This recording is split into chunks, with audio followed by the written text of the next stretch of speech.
Nosotros somos una fintech que conecta capital de inversión, tus fondos de inversión, inversionistas privados que tienen liquidez y están dispuestos a invertir en diferentes sectores, con MIPYMES, que son micro, pequeñas y medianas empresas que tienen necesidades de capital de trabajo.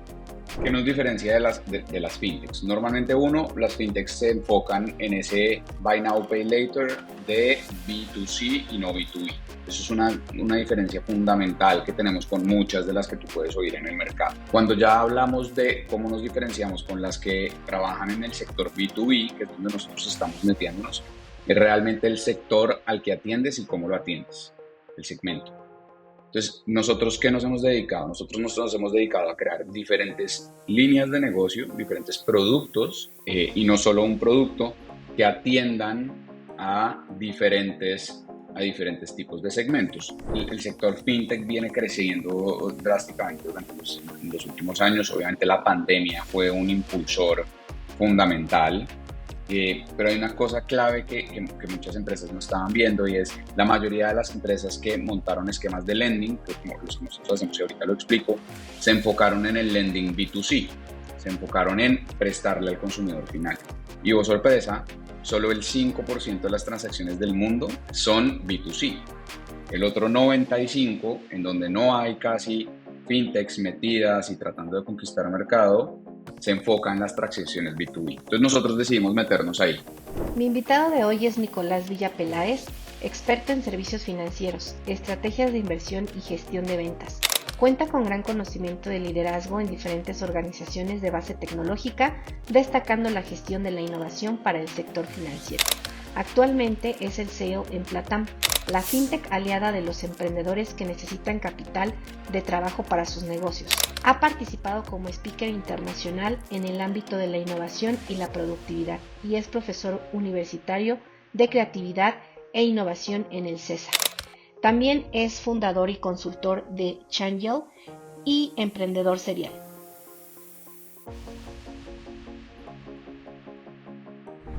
Pues bienvenido, Nicolás. Es un placer tenerte en este espacio de aprendizaje, Tecno Insiders, donde nos gusta tener conversaciones con expertos y expertas en pues todo el tema de emprendimiento, tecnología, pues negocios digitales y sobre todo también de aprender de estas trayectorias que son lo que nos lleva hacia los nuevos líderes, los nuevos emprendedores y futuros líderes de este mundo. Así que bienvenido, Nicolás. Maggie, pues bueno, mil gracias por la invitación. La verdad me emociona mucho estar en este espacio, y mil gracias a todas las personas que nos están escuchando, seguramente a destiempo, gracias a la tecnología, por ser un poco redundante. Eh, pero sí, mil gracias por estar acá. Pues mira, me gustaría que para quien no te conoce, pues platícanos un poco acerca de tu camino profesional y sobre todo, como siempre les pregunto en este espacio, ¿qué te llevó a especializarte justo hoy en la industria en la que estás, ¿no? Tú principalmente ahora en temas de servicios financieros y justo en temas de fintech, ¿no? ¿Cómo llegaste al mundo de la tecnología?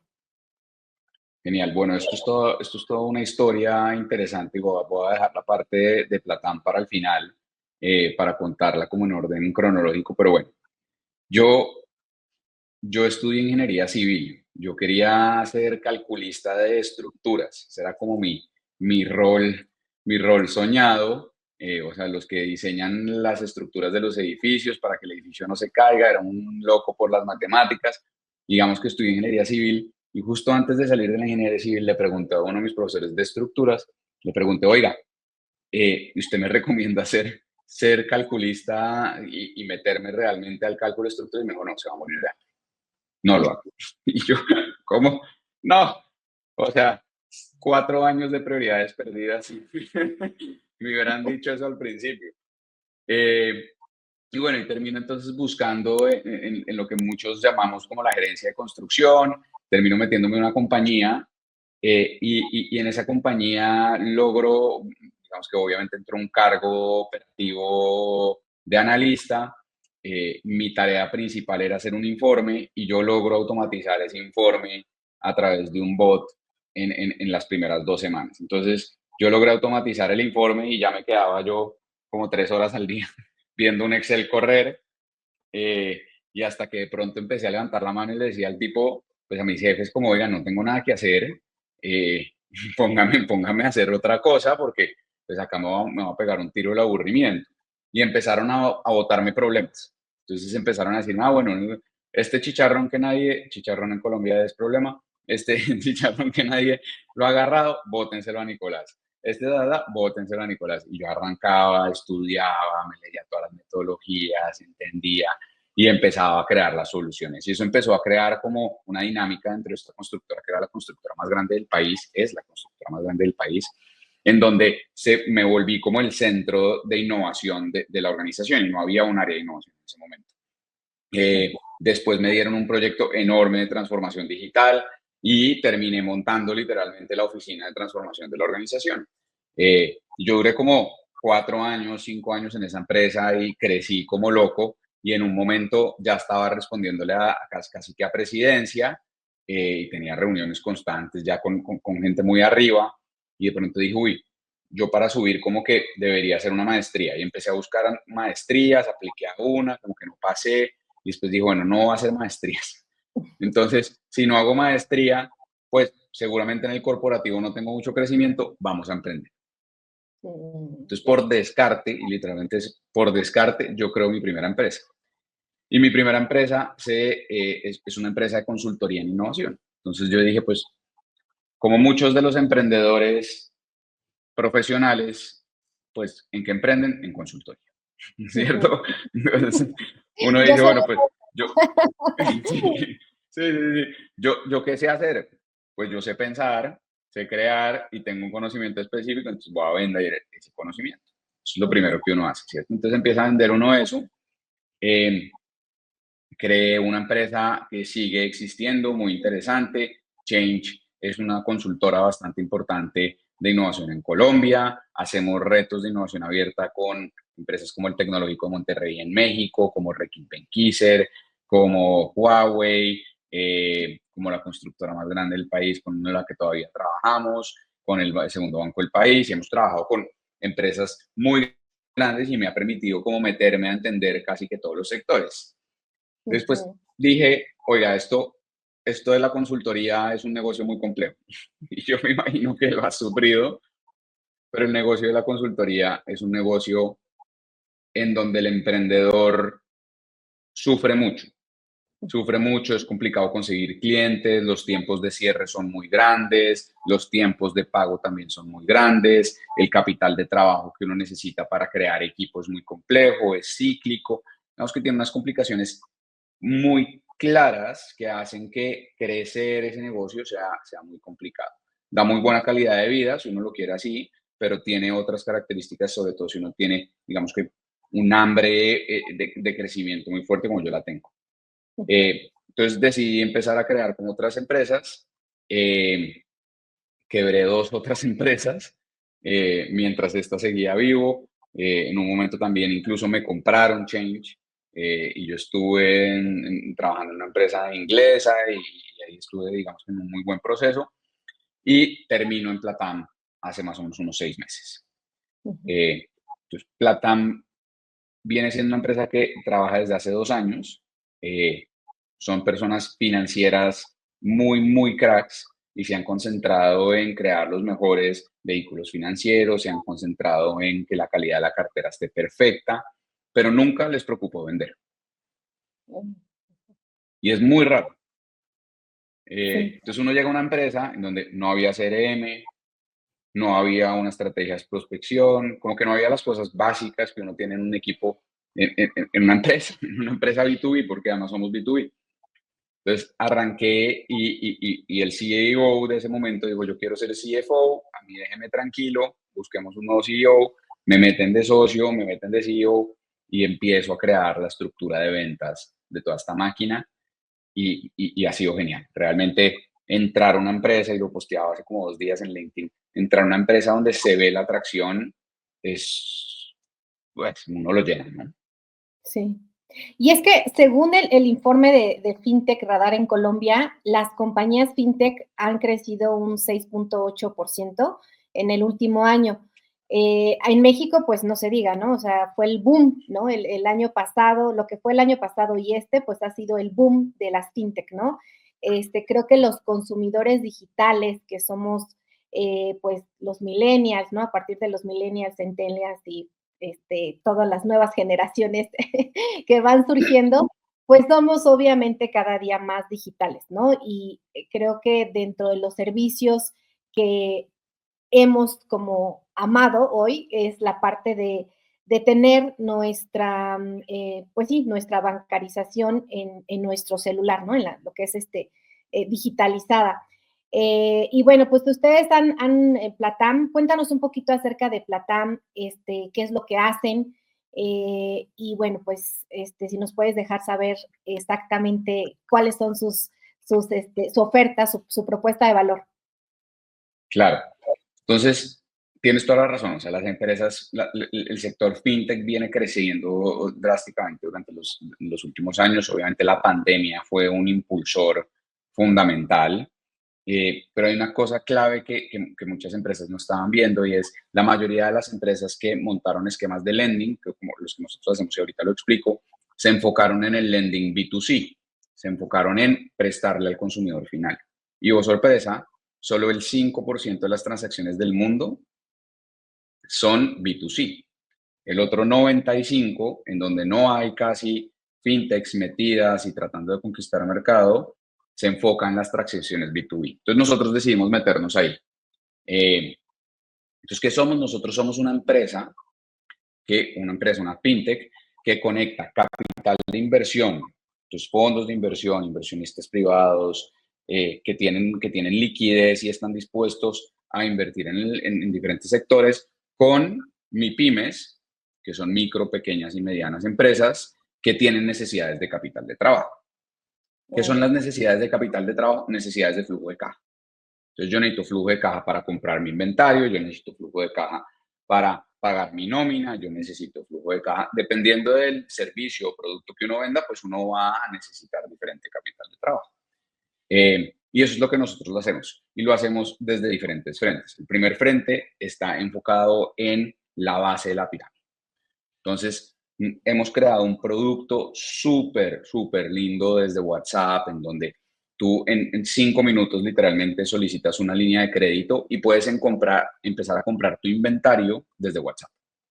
Entonces, con líneas de crédito nuestras, ¿cierto? Entonces, en vez de tener que comprar el inventario con efectivo de contado, en donde la mayoría de los abarroteros en México, los tenderos en Colombia, las peluquerías, las panaderías, pues no tienen una capacidad de pago de contado alta, pues puedes pagarle a tu proveedor a través de créditos con Platam, de líneas de crédito con Platam.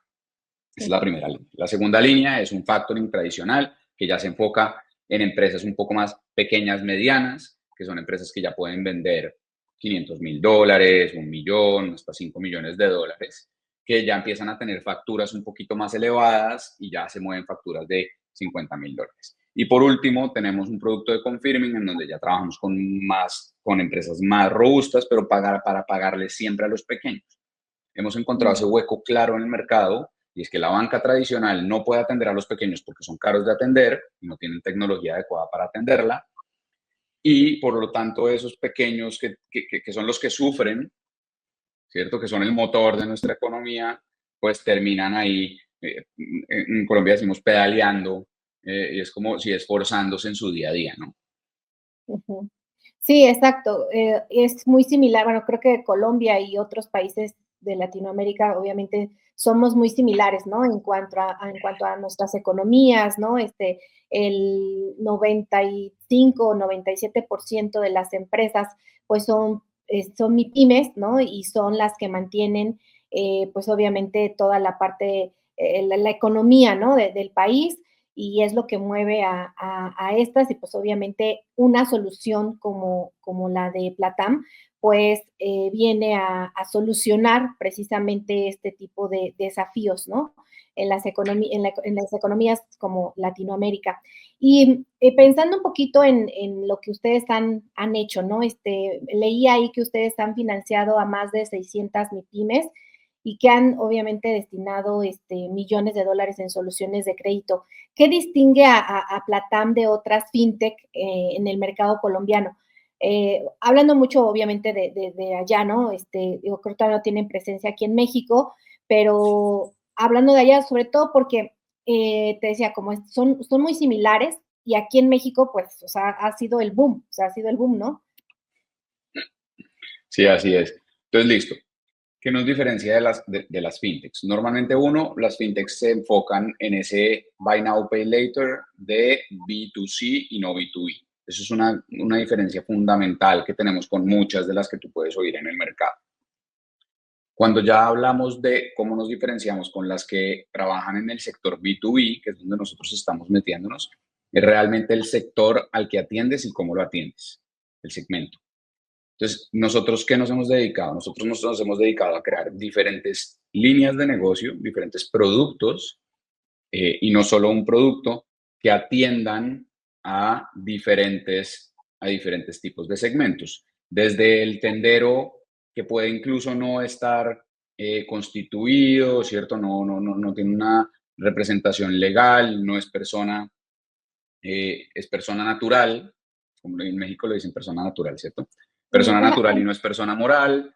Entonces, Persona digamos física. que exacto, entonces no es persona moral, entonces, digamos que es lo más informal que existe. Uh-huh. Entonces, nosotros nos especializamos en atender a ese y lo hacemos a través de WhatsApp. Pero también está el mediano, que funciona de otra forma y que ya tiene unas estructuras medio claras dentro de su organización. O puede ser ya persona moral, entonces también les prestamos a personas morales y no solo a personas naturales. Uh-huh. Y por último, pues también están los grandes, en donde ya tienes que crear unos sistemas de integración. Entonces, hay varias diferencias. Uno, entender muy bien tu segmento. Si estoy atacando acá, acá y acá, no puedo hacerlo de las mismas formas. Siempre me tengo que pegar a sus herramientas diarias y saber cobrarles. Y saber cobrarles con respeto, con tecnología, para que sea barato. Tengo que saber entender muy bien la data que tengo para saber a quién le presto dinero. Ya, Y sí. dos, que es otra de las cosas que no hacen muchas fintechs, es que tienen varias líneas de negocio. Cuando uno tiene varias líneas de negocio, entonces uno empieza a crear ecosistemas de crédito. Y esos ecosistemas de crédito me permiten apalancar empresas que son más riesgosas porque distribuyo el riesgo dentro del ecosistema. Eso es una cosa como más complicada, pero yo estoy prestando plata por acá, muevo por acá, y entonces tengo otro pagador y tengo una deuda en la mitad en donde una empresa mediana, que puede ser una startup que normalmente no tiene mucha capacidad de endeudamiento, pues realmente tiene una buena transacción a través nuestro, porque estoy prestándole y por el otro lado le estoy dando crédito. Entonces, digamos que funciona muy bien, le estoy dando crédito a sus clientes. Entonces, yo le debo. Ya. ¿Cómo logran eso? Seguramente, pues ahí viene justo el uso de la tecnología y seguramente como analizar datos, ¿no? ¿Cómo logran esto, el utilizar estas tecnologías y los datos? Pues obviamente a lo mejor de todos estos tenderos que comenta, de todos estos segmentos de clientes que tienes, para evaluarlos y atender justo estas necesidades específicas de cada negocio. Bueno, pues gracias a la vida tenemos un crack de producto. Eh, Richie cuando nos oiga, que no le gusta estar en estos espacios, desafortunadamente, pero Richie es un crack de producto que se ha dedicado a meter tecnología por todos lados. Entonces, por un lado, en términos de el underwriting o la colocación, quiere decir que cuando tú haces el análisis de crédito, pues nos pegamos a diferentes plataformas y tenemos en cuenta data que la banca tradicional nunca tiene en cuenta a la hora de dar un crédito. Eso incluye data de nuestros partners, que son los que realmente distribuyen o suplen de inventario a las tiendas a las que le estamos prestando, ¿cierto? Entonces, uno de nuestros clientes en los últimos más o menos unos 8 meses fue Morado. Morado es esta empresa que le vende a negocios normalmente liderados por mujeres, que pueden ser peluquerías o tiendas de belleza, más o menos, ¿cierto? Entonces ella distribuye todos los productos y nosotros lo que hacíamos es darle crédito a todas estas personas. Cuando estudiábamos cada una de esas personas, entonces Margarita XYZ aplicaba un crédito y nosotros veíamos todo su historial crediticio. Obviamente con aceptación de ella, revisábamos y de pronto nos decía, uy, esta persona gana $1,000 y está gastando $800 al mes. Entonces uno dice, yo no le voy a dar una línea de $1,000 a esta señora ni loco, ¿cierto? Porque mi gap realmente es de 200. Y de pronto nos volteábamos, hablábamos con nuestro partner que es Morado y el partner nos decía, pero esta señora nos está cobrando, nos está comprando $1,500 al mes.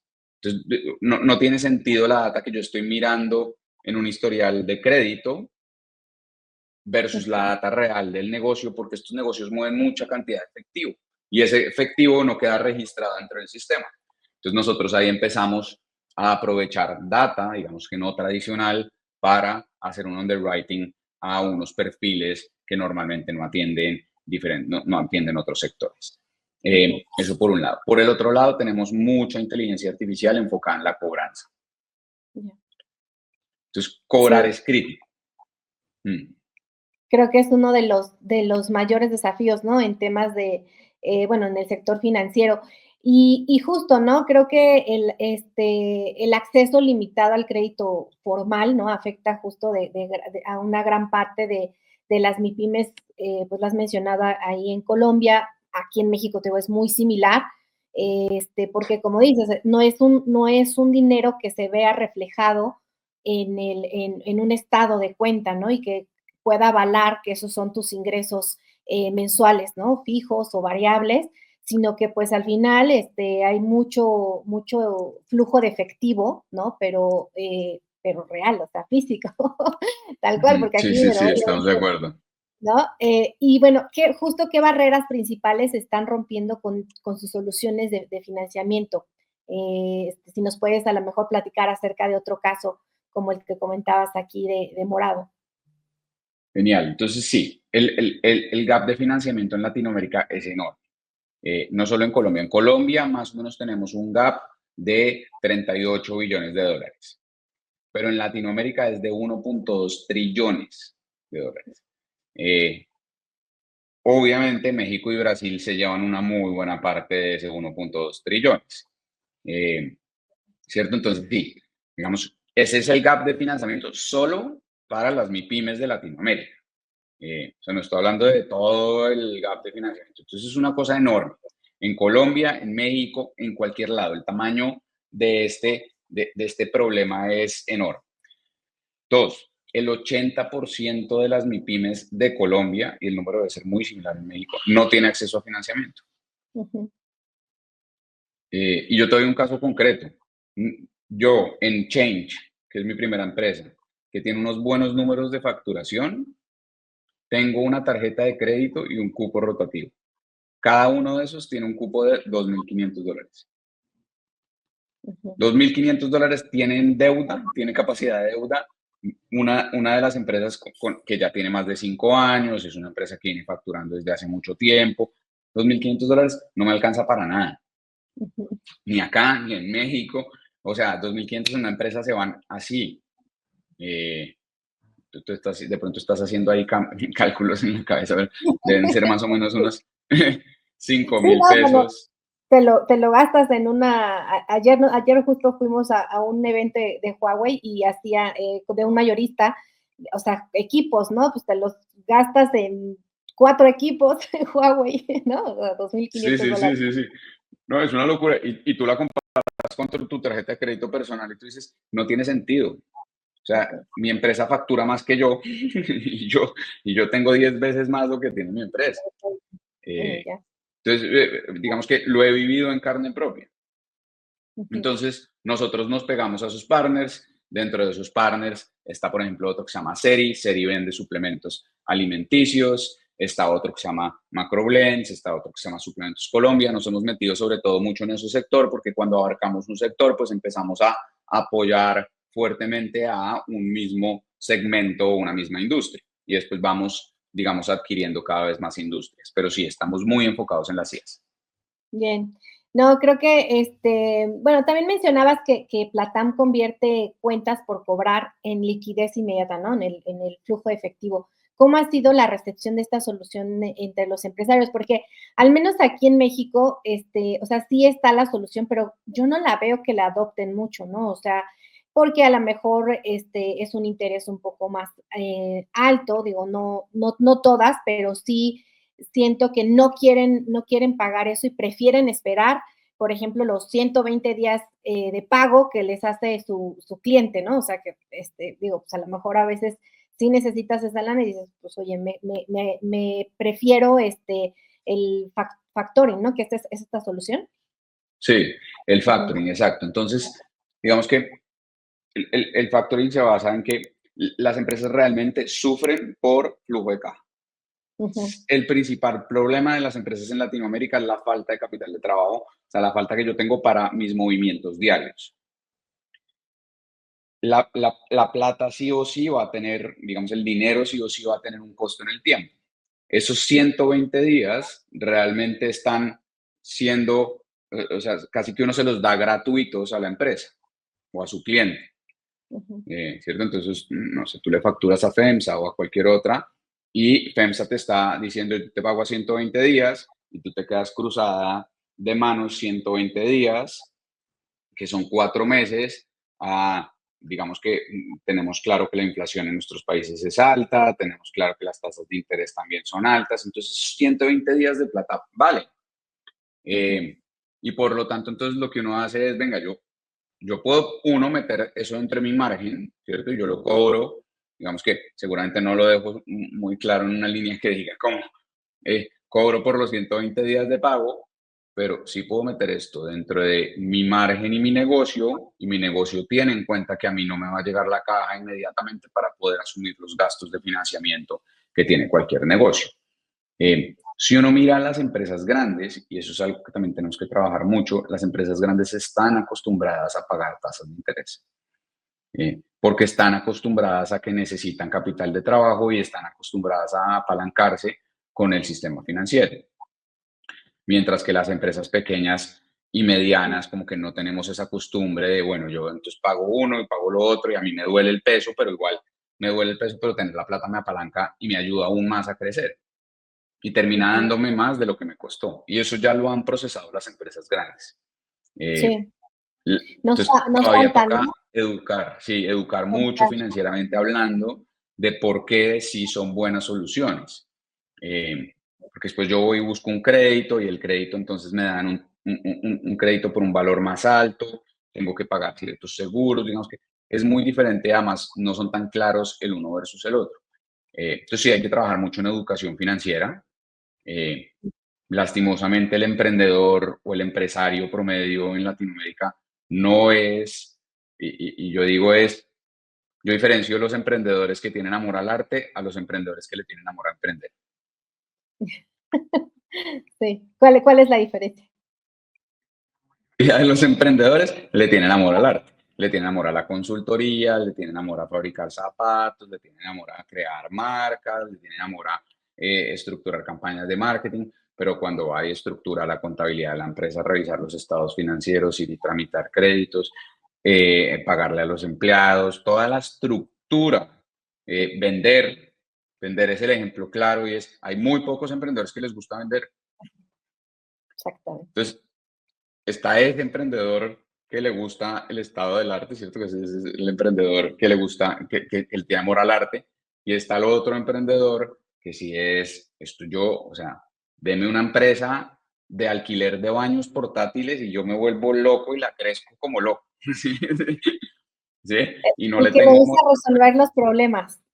Exacto, y los baños portátiles me dan igual, pero yo, o sea, deme el producto y yo voy para adelante con este producto. Ujú, Eh, sí, entonces, hay como sí, dos tipos de emprendedores y hay muchos de amor al arte en Latinoamérica y esos de amor al arte, pues, son empresas que tienden a no durar, esa es la realidad, lastimosamente ujú, solo el 33% de las microempresas de Colombia y México también debe ser un número muy similar, pues sobreviven después de 5 años, entonces la tasa de supervivencia es súper baja. Y es por eso, porque no somos emprendedores entrenados para emprender, Exactamente, somos ¿no? especialistas. No, sí, y definitivamente tienes que, bueno, aquí decía uno de nuestros invitados también colombiano, decía que el emprender tiene que ser una vocación, ¿no? Porque no es solamente, como dices, el amor al producto, sino más bien es aventarte a pensar en grande, a escalar una empresa, así, a meterte a resolver problemas, ¿no? Que eso es y por eso es una vocación, porque no es cualquier, han romantizado mucho este tema del emprendimiento, eso es lo que ha pasado. Sí, Oye, Nico, totalmente de acuerdo. ¿no? ¿Qué aprendizajes clave has obtenido, has tenido durante este tiempo al ser CEO de Platam y democratizar justo el acceso al financiamiento de las MIPIMES? Uno de los aprendizajes fundamentales es este del que hablábamos hace poco. Entonces, como SEO, yo tengo muy claro, digamos que lo diría en dos, como dentro de conocimiento como líder y conocimiento eh, como, como, como fintech, como en el sector en el que estoy, ¿cierto?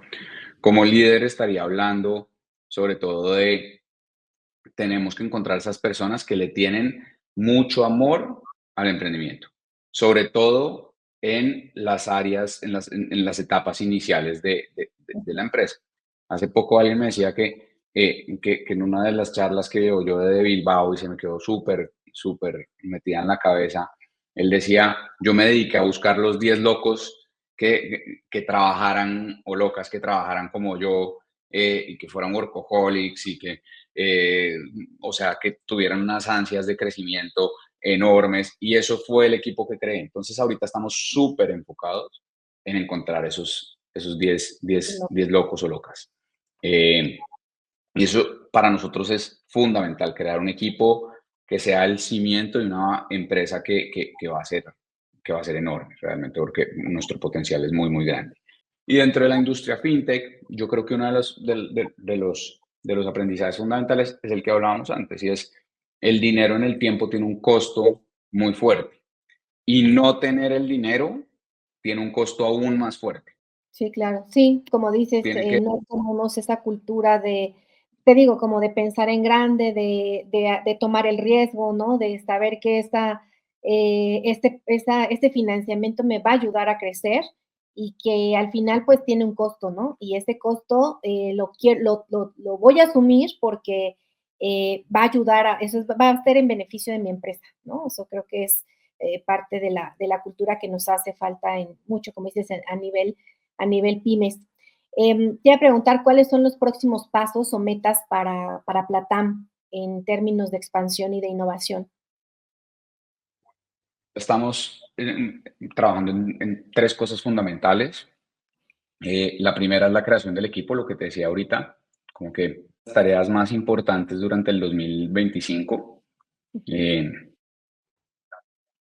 Eh, es una nueva ronda que estamos levantando, en donde estamos buscando unos $2 millones en equity.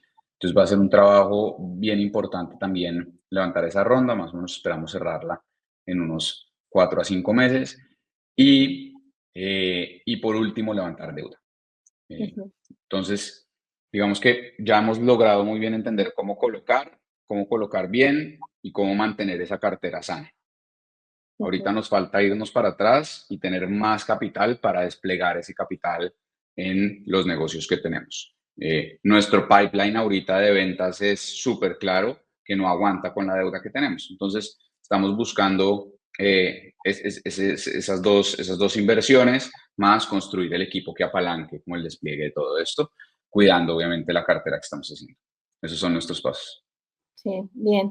Pues esperemos que los logre, estoy segura que sí, los emprendedores latinos, ¿no? Pues son muy talentosos y bueno, he conocido a lo largo de estos años muchísimos que pues están impactando en diferentes industrias. Y justo te iba a preguntar que, ¿cómo ves el rol de las fintech en el crecimiento económico y la inclusión financiera en América Latina durante los próximos años? Fundamental. La banca no puede atender a los pequeños, que Ujú, es el motor de la economía, o sea, los pequeños mueven el 40% del PIB de Colombia, y lo mismo otra vez debe ser muy similar en México.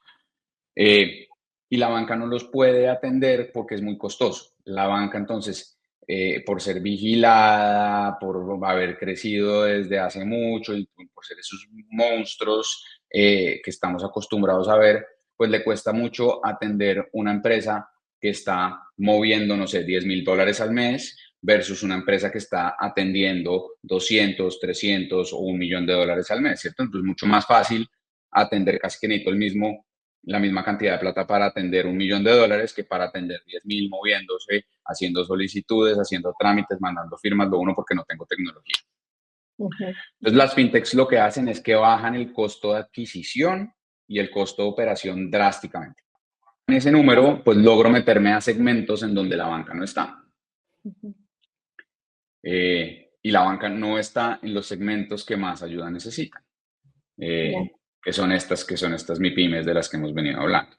Entonces, será fundamental para el crecimiento y el desarrollo económico lo que logren hacer las fintechs en ese sentido, tanto Totalmente, natural totalmente. como para persona jurídica. Sí, totalmente. Y creo que hay un reto, ¿no? Como dices, súper importante de todas estas personas que son personas, bueno, aquí le llaman personas físicas, con actividad empresarial, para poderlas llevar justo a que, se consoliden como personas morales, ¿no? Y este es también un tema de cultura, bueno, estaba yo revisando algunas llenamos un webinar de justo para una plataforma de e-commerce y nos encontramos con empresarias que vendían hasta 1,000,000 de pesos y es imposible creer que son personas físicas, ¿no? Y venden comercio conversacional, o sea, grupos de Facebook, y no tienen, o sea, no tienen una plataforma de e-commerce, ¿no? Entonces, digo, me parecía, estaba yo como analizando justo esos datos que recabamos y yo decía, ¿cómo es posible que no puedan pagar una plataforma de e-commerce? Pero a veces es justo un tema de desconocimiento de la tecnología, de mucho del miedo, ¿no? O que de estas creencias que se ponen y dicen, no, es que la tecnología no es para mí, yo no le sé a eso, ¿no? Y es como muchos stoppers que hemos encontrado, al menos también aquí en esto. Entonces, hay un reto también ahí impresionante en este tipo de segmento de mercado y bueno, pues, hay muchos nichos, ¿no? Entonces, seguramente Platán van a lograr bastante, pero somos economías muy similares. Nico, quisiera cerrar ya con la última sección de nuestro podcast, donde abarcamos 5 pilares. Te voy diciendo el primero y tú lo que nos quieras compartir, si quieres compartirnos un aprendizaje, un hack, alguna recomendación, algún pensamiento, alguna frase, lo que tú quieras en estos 5 pilares. Te los voy diciendo y tú eres libre de expresar. ¿Listo? Ujú. Tecnología. De aprender tecnología es usarla. Entonces, todos los días hay que meterse a nuevas herramientas, explorar y tratar de meterla en el día a día en nuestras operaciones. Listo. Emprendimiento. Si le tengo amor al arte o le tengo amor a emprender. Emprender es difícil, hay que tenerle amor a emprender. Ok. Liderazgo. Actitud de doble vía. Entonces, al líder normalmente se le enseña a influenciar y se le enseña poco a dejarse influenciar. Es fundamental que un líder sepa dejarse influenciar y dé los espacios para que logre captar esa influencia que le están dando, porque el silencio cuesta, y lo decía uno de mis coaches, Omar Salón. Perfecto. Autoconocimiento. Tecnología para aprovechar el autoconocimiento.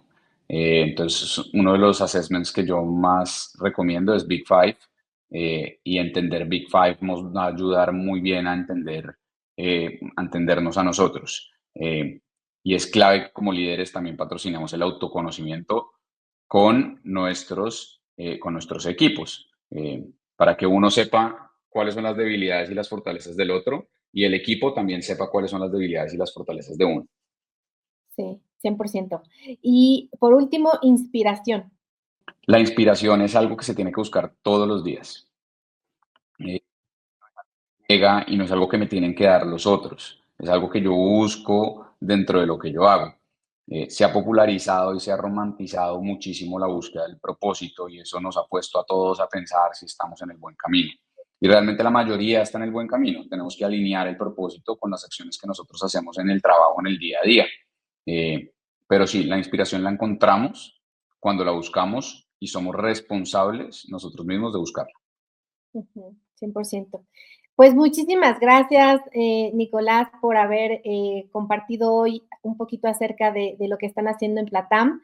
Estoy segura que, pues, si tienen pensado venir en algún momento a México, hay muchísima oportunidad. Creo que como lo has dicho, ¿no? El mercado está creciendo, sobre todo en el tema de fintech, y bueno, pues también hay muchas oportunidades de VC, ¿no? Y bueno, acá en México siempre son muy bien recibidos los colombianos, y bueno, son muy, muy queridos por acá, y siempre están haciendo ruido igual que nosotros los mexicanos. No sé si quieres cerrar. Allá viví y me hace muchísima falta México. Ay, Realmente tiene una cultura maravillosa, son amables a morir y nos sentimos como en casa. Entonces, espero volver con Platam y seguramente va a ser un proceso también muy, muy lindo allá.